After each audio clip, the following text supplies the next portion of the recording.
రంగారెడ్డి కృష్ణా జలాల వాటా కోసం కొట్లాడాలి. మన ఎవరు కొట్లాడతారా? ఉన్న ఇప్పుడు నిన్న అందులో కూడా మాట్లాడుతూ చెప్పారు, ఈ కాంగ్రెస్ ప్రభుత్వం అధికారంలోకి రాగానే, రేవంత్ రెడ్డి ముఖ్యమంత్రి కాగానే ఫస్ట్ చేసిన గొప్ప పని ఏంటంటే కృష్ణా ప్రాజెక్టు మీద, కృష్ణా నది మీద ఉన్నటువంటి ప్రాజెక్టులన్నీ కేఆర్ఎంబీకి అప్పచెప్పొచ్చారు. పోయి అంటే సెంట్రల్ గవర్నమెంట్ చేతిలో పెట్టొచ్చారు, దులుపుకున్నారు. ఇక అప్పుడు కేసీఆర్ బీఆర్ఎస్ పార్టీ వాళ్ళు తెలంగాణ సమాజం తిరగబడేసరికి ఆహాహా మేము మాకు తెలవకుండానే సంతకం పెట్టొచ్చాం, మేము మాకు బుద్ధి లేదు, మేము చదువుకోలేదు, మేము అజ్ఞానులము అని చెప్పేసి అధికారులు ముఖ్యమంత్రి అందరు కలిసి వచ్చి మేము మళ్ళా దాన్ని వెనకకి తీసుకుంటారు, తీర్మానం చేస్తామని చెప్పి మళ్ళీ అసెంబ్లీలో తీర్మానం చేసి వాళ్ళు పంపించారు. అది ఇప్పటిదాకా రాలే. ఇంకా ఇప్పటిదాకా నాగార్జున సాగర్ డ్యామ్ మన మన మన ఆధీనంలో లేదు, బేసిక్గా మన ఆధీనంలో ఉంటుంది. మొత్తం ఇప్పుడు కేఆర్ఎంబీ చేతిలోకి వెళ్ళిపోయింది. కేఆర్ఎంబీలో పెత్తనం ఏముంది, మొత్తం మళ్ళీ ఆంధ్రలోదే.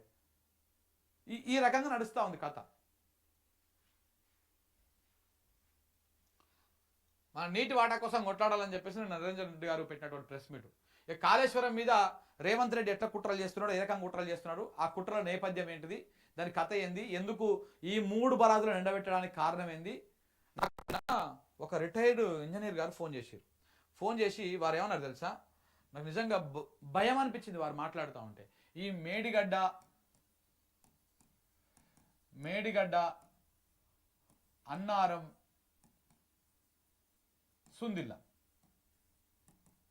ఈ 3 బరాజులు ఉన్నాయి కదా, ఈ 3 బరాజులని మీరు చూడండి సార్. ఈ 3 బరాజులని వాళ్ళు ఇప్పుడు ఈ 3 బరాజులని ఇప్పుడు ఈ 2 సంవత్సరాలు దీన్ని వీళ్ళు ఇట్లనే రిపేర్ చేయరు, ఇటు రిపోర్ట్లతో దాంతో టైం పాస్ చేస్తారు. వీళ్ళు ఇప్పుడు మేడిగడ్డలో ఒక్క దాంట్లో ఒక్క పియర్ దగ్గర చిన్న ప్రాబ్లం వచ్చింది 7వ బ్లాక్లో. ఆ ప్రాబ్లం తోటి ఇప్పుడు మొత్తానికే బ్యారేజ్ మొత్తానికి బంద్ పెట్టి దాన్ని రిపేర్ చేస్తలేరు. 2 సంవత్సరాల నుంచి దాన్ని అట్లనే పెండింగ్ పెట్టారు.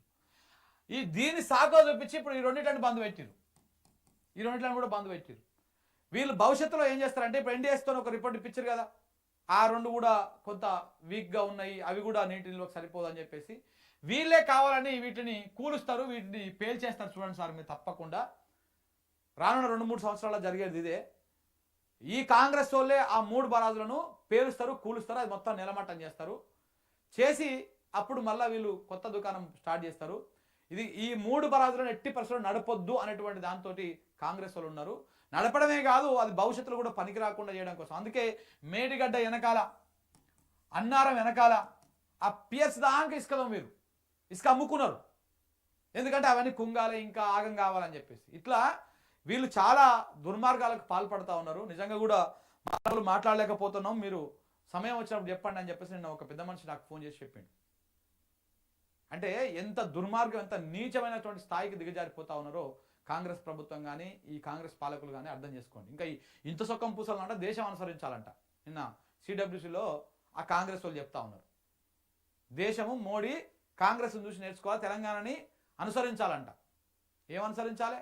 ప్రజలను సంపూర్ణ దాంట్లో అనుసరించాలన్నా, ప్రజలను గోసపెట్టుడు దాంట్లో అనుసరించాలన్నా, ప్రశ్నిస్తున్న వాళ్ళ మీద అరాచకాలు చేసుడు దాంట్లో అనుసరించాలన్నా, దేంట్లో అనుసరించాలి? బీజేపీ అనుకున్నాం మనము ఈ అణిచివేస్తుంది, గొంతులో నొక్కేస్తుందని. కానీ బీజేపీ ఎంత అణిచివేస్తే ఎంత గొంతు వేసినా కానీ కొంత ఈ భౌతిక దాడులు వీటికి పాల్పడలే. కానీ వీళ్ళు ఇక్కడ కాంగ్రెస్ క్యారెక్టర్ని అసాసియేట్ చేయడము, భౌతిక దాడులు, కేసులు, మాట్లాడొద్దు, ఆఫీసులను లూటీ చేయడము, దొంగలు, పగటేసే కాళ్ళ దొంగలు లెక్క తయారయ్యేది. మొత్తం ఒక దండుపాలెం బ్యాచ్ తయారైపోయింది రాష్ట్రంలో. ఈ రకంగా చేస్తూ ఉన్నారన్నమాట. సో కాబట్టి చాలా కుట్ర జరుగుతూ ఉంది.